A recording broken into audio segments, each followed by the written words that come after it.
Bienvenidos, queridos amigos, a otro programa de Conversando con Correa. Esta vez con un tema muy interesante: el arte, la cultura, su impacto en los procesos revolucionarios, en los procesos de cambio, en la búsqueda de la verdadera paz. Y tenemos como invitado a uno de los más grandes referentes de la canción hispana a nivel mundial. De hecho, junto a Joan Manuel Serrat fue nombrado el cantautor hispano más importante de la segunda mitad del siglo XX. Me refiero a mi querido amigo Silvio Rodríguez, referente de la nueva trova cubana. ¿Y quién puede imaginar el proceso cubano sin la nueva trova, sin esa canción? Bienvenido, Silvio, muchas gracias por estar aquí. Muchas gracias por invitarme. ¿Qué piensas tú de la influencia de los artistas, de los actores culturales en estos procesos de cambio, en los procesos de búsqueda de justicia, en los procesos de búsqueda de la verdadera paz? La paz algunas veces creemos que es la ausencia de guerra. La paz es sobre todo presencia, ¿no? Presencia de equidad, presencia de dignidad, presencia de oportunidades para todos, presencia de alegría, presencia de identidad. ¿Cómo ese arte, cómo esa cultura y cómo esos agentes culturales pueden contribuir a la búsqueda de esa verdadera paz, a apoyar esos procesos de cambio? Yo realmente no sé cómo, pero ocurre. Quizás eso tenga su referencia más profunda en la necesidad del ser humano de dejar testimonio. Está esa necesidad desde los primeros signos que tenemos en las cuevas, de personas que de pronto pintaron sus actividades en ese momento. ¿Qué los movió a hacer eso? Son preguntas que todavía la ciencia se hace, desde esta distancia enorme nos la hacemos. ¿Por qué? Yo creo que todo surge de ahí. Y lógicamente los procesos revolucionarios, que son siempre apasionantes y que porque revuelven la realidad, la cuestionan, hacen avanzar el mundo en diferentes direcciones, no son ajenos tampoco a la actividad artística. Ya ahora en estos días más compleja, porque está desde, no sé, la fotografía, el cine, la literatura, la poesía, la danza, la canción, etcétera, etcétera. Y en todas esas manifestaciones caben las transformaciones humanas. Y pueden ser usadas por artistas conscientes, por artistas que además de querer dejar su testimonio como seres humanos, quieren comprometidamente hacer un aporte a esa cosa apasionante que está sucediendo en su realidad. Tal vez con esa sensibilidad especial que tienen los artistas, sobre todo los artistas comprometidos, no es que encuentran un espacio mucho más natural para desarrollar su arte, en todas sus expresiones, ¿no? Artes plásticas, artes vivas, la música. Y para mí la música es el mejor invento de la humanidad, ¿no? Y si Diosito me diera el privilegio de nacer de nuevo y concederme un deseo, le pediría ser buen músico, porque yo nací medio sordo de la oreja izquierda y sordo y medio de la derecha para la música, ¿no? No digas eso, pues si yo te he visto cantar a ti innumerables ocasiones. Era el único abuso de poder que cometía de vez en cuando. Y como era presidente, qué lindo que canta presidente, esa no me la creo. Yo sé que no tengo voz, no tengo ritmo. Lo único es que me sé todas las letras. Pero esa era la maldición de mis amigos en las peñas, porque era una que no se sepa Rafael y me sabía todita. Pero en todo caso, me decían... Es proverbial que tú te sabes todas las canciones del cancionero latinoamericano. Pero bueno, en todo caso, los artistas tienen una sensibilidad especial, eso es claro. Sobre todo aquellos artistas no mercantiles, ¿no? Los que desarrollan su arte por vocación, ¿no? No es una profesión, es una vocación. Entonces, no es que encuentran un espacio más natural a sus inclinaciones, no es que encuentran inspiración en estos procesos de cambio, y ese es uno de los motivos por los cuales se nota cuando existen estos procesos, cubano, chileno, a alguna distancia el ecuatoriano, que hay este desarrollo, por ejemplo en este caso que estamos hablando, el nuevo canto chileno, la nueva trova cubana. La nueva canción argentina también. Sí, con Cafrune, toda esa gente. Exactamente, Jorge Cafrune.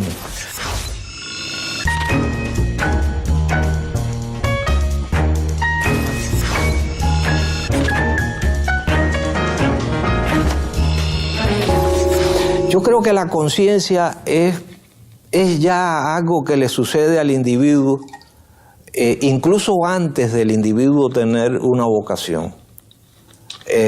Yo empecé a hacer canciones y es que no puedo hablar de la experiencia de otros, tengo que hablar de la mía, de la propia, porque yo supongo que eso ha llegado a cada persona de una manera muy particular.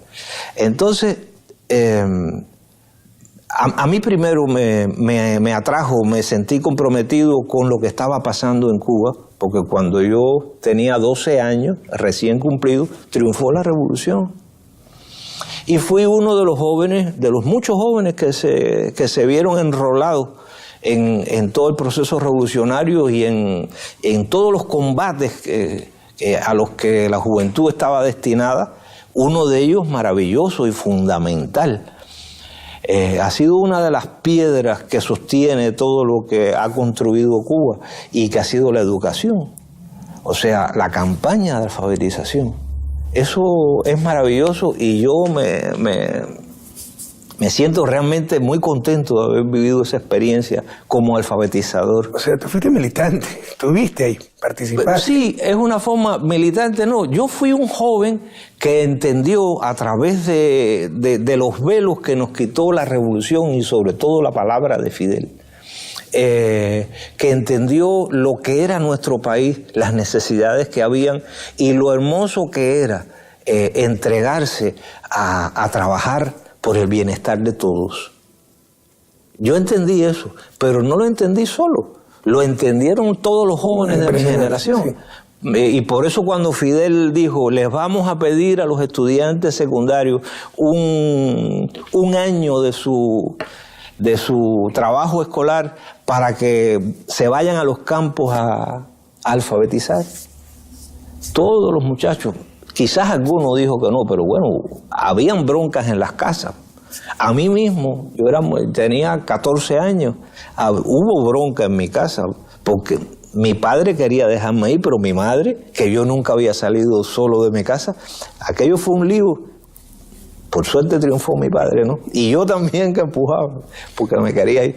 En fin, toda esa aventura, ese abrirse a la realidad social, que fue la invitación que nos hizo la revolución. Este es su país, vamos a hacerlo entre todos. Sin duda, mucho antes de que mi vocación guitarrística o cancionística apareciera, influyó, determinó cuando empecé a hacer canciones. Porque ya yo era una persona con una visión y con un compromiso como persona. O sea que esa cosa del huevo y la gallina, el huevo de mi gallina fue así. ¿Y hasta dónde es necesaria esa expresión artística para acompañar los procesos de cambio? ¿Cuánta influencia tuvo en la Revolución Cubana? ¿Es posible imaginar la Revolución Cubana y los procesos de cambio, como la Unidad Popular en Chile, sin el canto nuevo chileno, sin la nueva trova cubana? O sea, yo entiendo perfectamente. No es que una canción va a ser una revolución. Para nada. ¿Ya? Pero, ¿no? Para nada. Ayuda un poquito. La revolución se siente reforzada con una buena canción, sin duda, con buenas canciones y con arte. Sobre todo eso. Sobre todo tratando de que sean buenas. Porque no es solamente tener un compromiso con lo social, también es tener un compromiso con el arte. Porque si no, no eres artista. No puedes decir que eres artista. Eso lo decía mucho Alfredo. El arte tiene que ser de calidad. Sí, tiene que ser revolucionario, pero si no es de calidad, no es arte. Entonces tú le podrás llamar a ese engendro esa cosa revolucionaria, pero no arte revolucionario. Totalmente de acuerdo contigo. Es vital que el arte tenga calidad.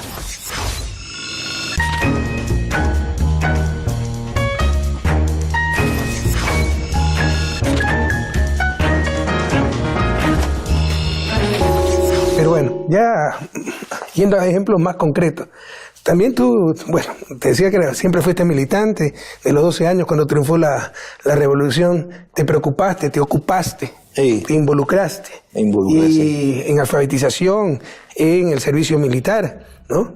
No, y en la milicia. En estos mismos días, que son días de abril, yo me hice miliciano el 15 de abril de 1961. En mi escuela, cuando atacaron las bases de aquí de La Habana, de San Antonio de los Baños, que es mi pueblo. Claro, pues tu pueblo fue bombardeado. Exactamente. De Bahía Cochino. Exactamente, 3 días antes. Y Santiago de Cuba también, que fueron los 3 aeropuertos que atacaron. Ese mismo día que se armó la rebambaramba en mi escuela, yo estaba en 2º año de secundaria básica, y ahí nos organizamos entre 2 o 3. Yo estaba contando en estos días en mi blog que aquello fue tan increíble porque enseguida llegó alguien con un Mauser y nos pusieron unos sacos de arena delante de la escuela y dijeron: ustedes tienen que cuidar la escuela, la tarea de ustedes es cuidar la escuela. Imagínate. Entonces nos sentamos ahí con el Mauser aquel. Con 14 años, ¿no? Sí. Increíble.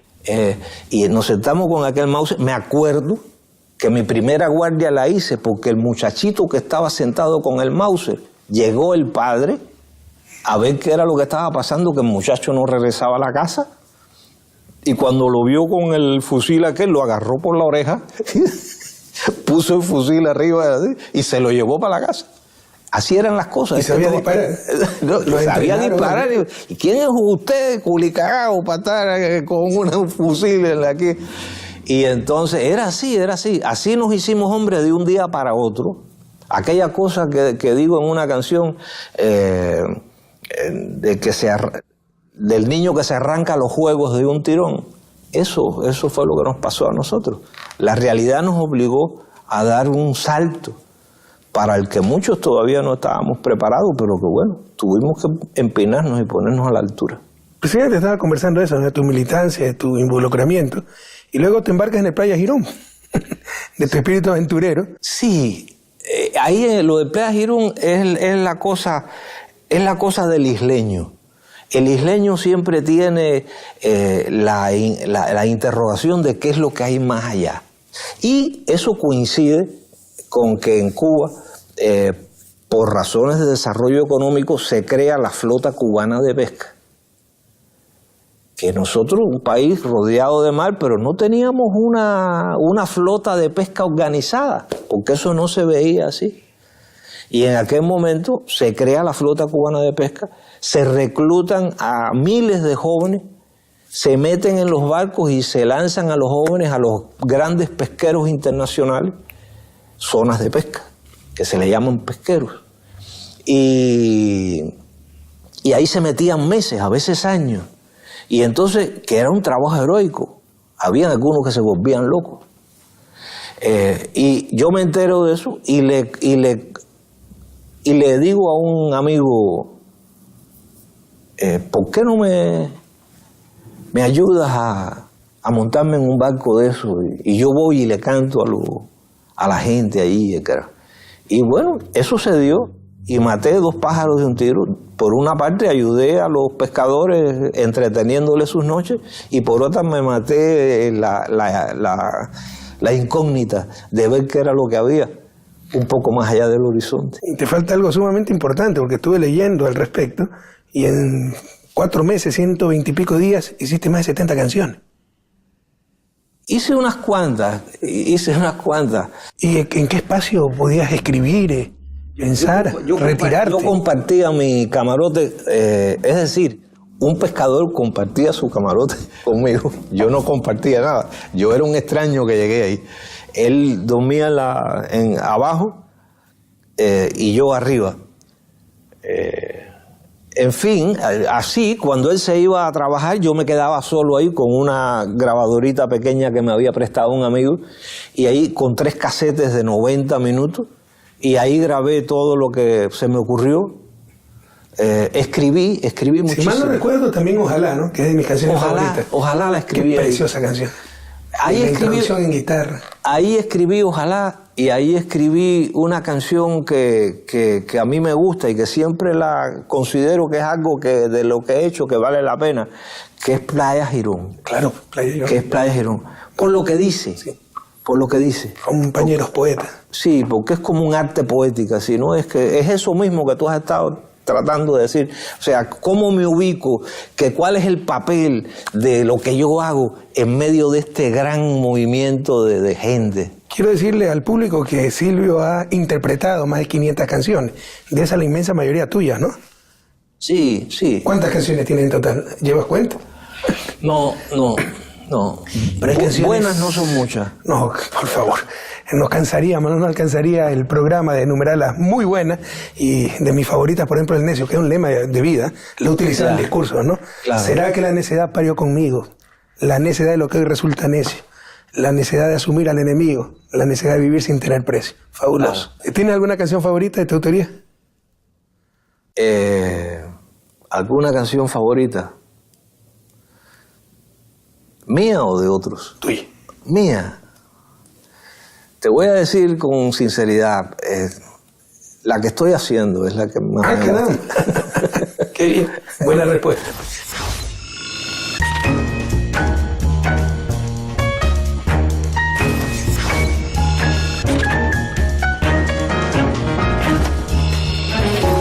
Tú ya alguna vez me lo explicaste en alguna conversación que tuvimos, pero para que el público sepa, ¿no? Las leyendas urbanas. Que unicornio lo escribiste porque tenías un blue jean, un pantalón jean que de marca, unicornio azul, que lo habías puesto a secar, se te lo robaron y por eso escribiste mi unicornio azul. Eso ayer se me perdió. En realidad. Es un mito urbano. En realidad, eso lo dijeron de la canción y me lo han repetido tantas veces que yo acabé asumiéndolo. Ya es verdad. Exactamente, como hay gente que me dicen que me conocen de la prisión, por ejemplo, y que vienen convencidos, no, estuvimos juntos en tal lado, y cuando yo digo, yo nunca estuve preso, me dicen, no, yo te entiendo. Entonces ya cuando alguien viene y me dice... Es falsa esa leyenda urbana, ¿no?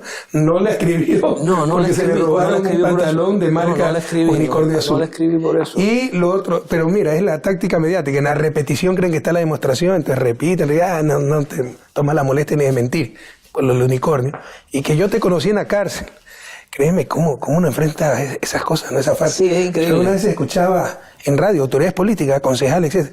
No, la casa del $1.000.000 que tiene en el Valle Correa. Pero si yo estuve ahí, yo lo visité. Claro. Que me presente, por favor. Es increíble cómo eso ocurre. Y mira, es imposible dejar de aprovechar la oportunidad, Silvio, de hablar con alguien como tú, un personaje artístico histórico, tan comprometido, de una inmensa sencillez, porque tú has contribuido mucho a estos procesos de cambio, has inspirado generaciones enteras.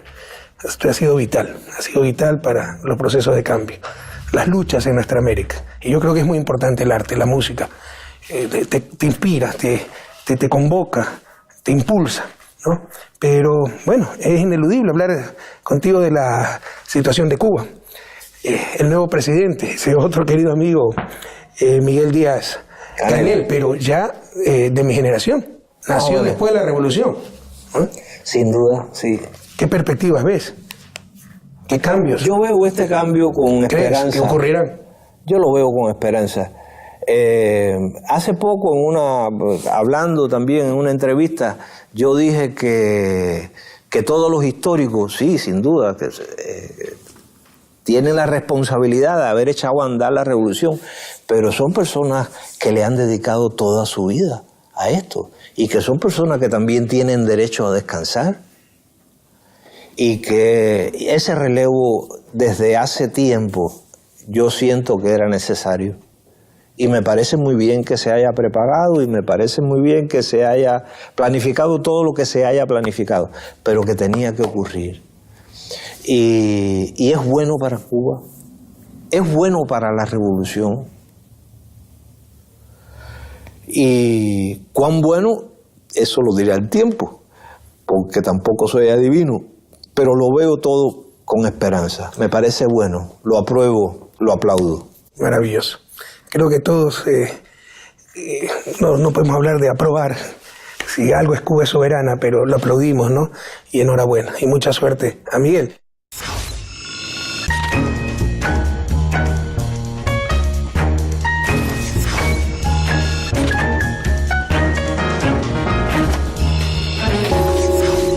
te voy a hacer un ejercicio que yo detesto que me lo hagan a mí. Me voy a vengar de la tortura de ciertos periodistas. Además del ping-pong, que te dan una palabra y tú tienes que decir qué piensas. Te voy a dar nombre, pero no te quiero poner en esa presión.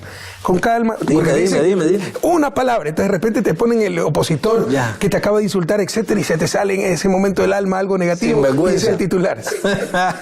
No, acá vamos a hablar de cosas positivas, de personajes históricos que conociste, que conocí, y con toda flexibilidad, ¿no? Tu opinión, tu visión de ellos. Un Fidel. Padre. Fidel es el padre. Puedes playarte, no tienes que definirle una palabra. Padre. Fidel. Imagínate la suerte que he tenido de nacer como canta Alberto Cortés, que pude conocer a Fidel, ¿no? Y hablar varias horas con él en varias ocasiones. Raúl. Hermano. Raúl, qué bueno que es Raúl. Es que es impresionante la imagen, cómo quieren distorsionarla muchas veces, ¿no? Raúl, qué tipo más afable, Raúl tiene más comprensivo, cosas que yo admiro mucho. Más comprensivo, perdón. Su capacidad autocrítica es tremenda y nos da una lección a todos constantemente. Lo que algunos no la quieren oír, algunos la soslayan. Personajes continentales, Pepe Mujica. Ese es una persona entrañable, ese es un hermano. Es un filósofo. Un filósofo. Hugo Chávez. Era un iluminado, Chávez. Era un hombre inspirado. O sea, la visión estratégica de Chávez era impresionante. Y su visión geopolítica, increíble. Él anticipaba los acontecimientos como Fidel. Increíble. Lula da Silva. Es tremendo lo que le están haciendo a Lula. De lo único que es culpable Lula es de haber sacado de la miseria a millones de... 38 millones de brasileños. De brasileños. Pero aquí te voy a decir algo duro. ¿Dónde están defendiendo a Lula? ¿Dónde estuvieron para defender a Dilma? Es terrible. El problema es que evidentemente no solo basta con sacar de la miseria a la gente, hay que explicarles por qué. Hay que crearles conciencia de lo que se está haciendo por ellos y por qué, y de lo necesario de que ellos se comprometan con las ideas. Sí. Si no ocurre esto. Pero es difícil muchas veces, ¿no? No, yo sé que es difícil. Nos piden que seamos políticos, líderes espirituales, que cambiemos la naturaleza humana. A veces no se puede, ¿no? Y el proceso cubano fue un proceso, aquí la gente tiene una conciencia política impresionante, pero fue un proceso muy peculiar. Y claro, fue durísimo. Y unas decenas, un puñado de locos que enfrentaron todo un ejército, ¿no? No, y una persona que durante décadas se paraba casi todos los días delante del pueblo a explicar las cosas. Pero la burguesía dejó Cuba y aprendieron la lección. Y dejaron Cuba, me contaba Fidel. Sí, la dejaron porque pensaban que se caía los 6 meses. Hasta la ropa en los armarios, es verdad, creyendo que esto era una cuestión de meses y iban a regresar, ¿no? Por ejemplo, en el laguito. Pero aprendieron la lección. Ahora se quedan y tratan de destrozar desde adentro con sus medios de comunicación y son mucho más mortíferos. ¿No? Entonces es duro decir a la gente, bueno, el caso de Venezuela, el caso de Ecuador. Ustedes salieron de la pobreza. Y como les acusan de reprimir a los medios. Además, o sea, es impresionante la doble moral, el doble estándar y la psicología proyectiva, ¿no? Te acusaban de lo que ellos practican.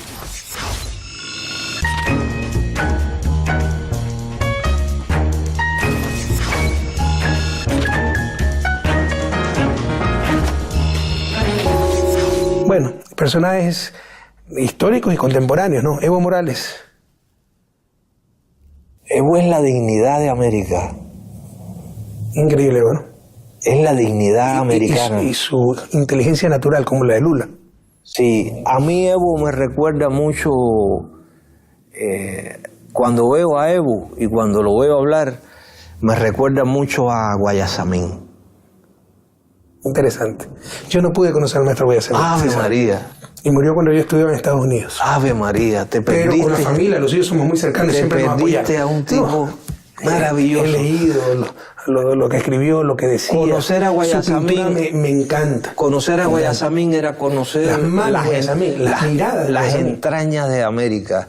Era una cosa así.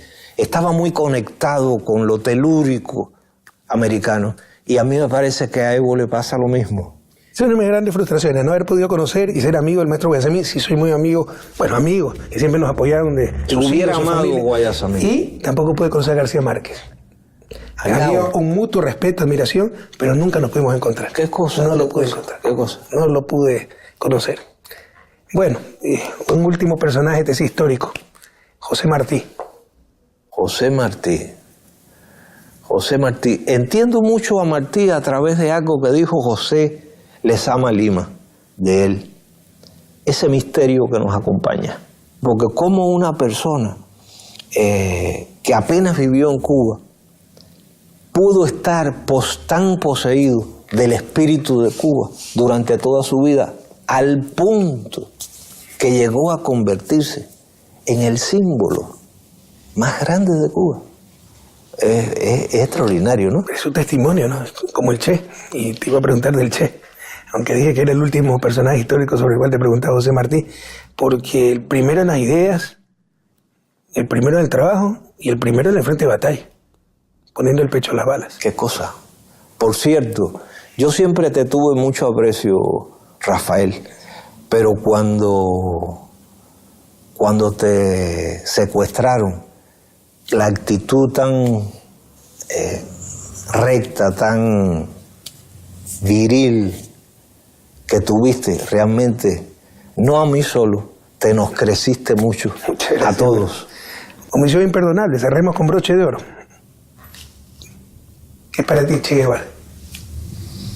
Para mí el Che es un ejemplo de dignidad humana.